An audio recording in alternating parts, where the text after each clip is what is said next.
Peptides are the new buzzword in fitness, anti-aging, and wellness. From promises of faster healing to enhanced athletic performance, compounds like BPC-157 are being hailed as miraculous molecules. But before you buy in, you need to ask two questions. Are they legal and are they safe? The answer is more complicated than most people realize. Let's start with the FDA. The Food and Drug Administration in the United States has not approved BPC-157 as of the recording of this video, or most other peptides, for any use in humans. In fact, the Department of Defense goes further, labeling BPC-157 an unapproved drug that cannot be legally prescribed or sold over the counter. Why? Because there's simply not enough evidence. Most studies are in cells or animals. Human trials are largely absent, and regulators point to concerns about immune reactions, impurities, and inconsistent product quality. So, if they aren't getting approved, how are people still getting them? This is where things move into a legal gray area. In wellness and anti-aging circles, peptides are often grouped under non-FDA medications.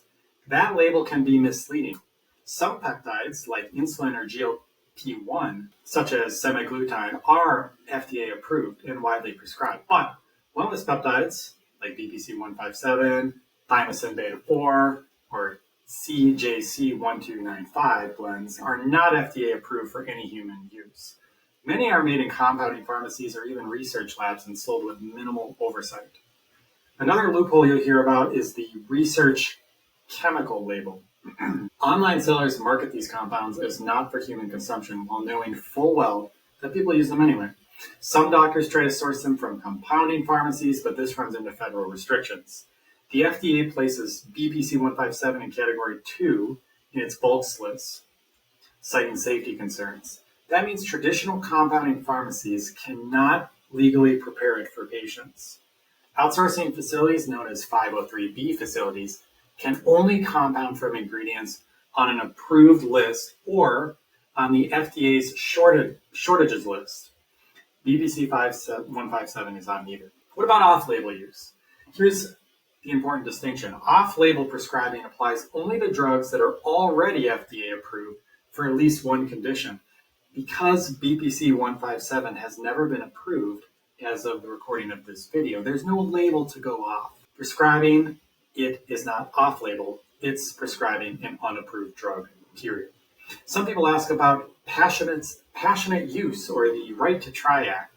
Both are narrow pathways. They're meant for patients with serious, life-threatening conditions who have exhausted approved treatments. They involve FDA oversight, institutional review board approval, and manufacturer cooperation. These programs are not designed to provide unapproved peptides for wellness or anti-aging.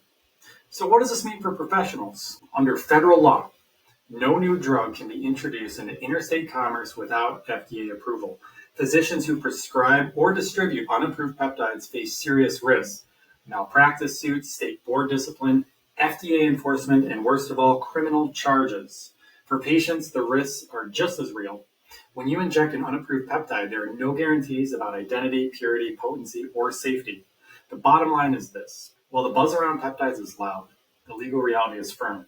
The majority of peptides marketed for wellness, recovery, and anti-aging are not FDA approved.